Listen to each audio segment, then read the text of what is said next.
Бюробекова Людмила Витальевна, ну и председателя наблюдательного совета.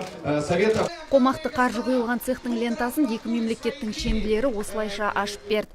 Жылына 200 миллион таблетка шығаруға қауқарлы өндіріс ошағының жобасы Еуропалық Пальфарма мамандарының қолдауымен жүзеге асқан. Жаңа цехтың мақтауын келтірген зауыт басшысы фармацевтикалық талаптардың барлығына сай екенін айтады. Біз қатты дәрілер мен капсулаларды өндіретін жаңа өндірісті іске қосып отырмыз. Жылына 600 миллион дәрі шығарады. GMP талаптарына сай. Яғни 2018 жылы міндетті түрде барлық дәрілерге қойылатын фармацевтикалық талаптар бізде орындалып отыр. Егер ол талап орындалмаса, мемлекет ондай зауытқа дәрі шығаруға тыйым салады.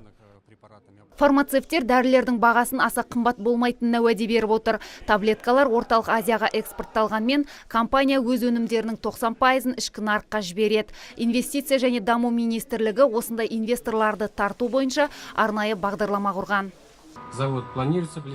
Сіздерді цехтың ашылуымен құттықтаймын. Оңтүстік өңірінде дәрі-дәрмек өндіретін арнайы база құрылып отыр.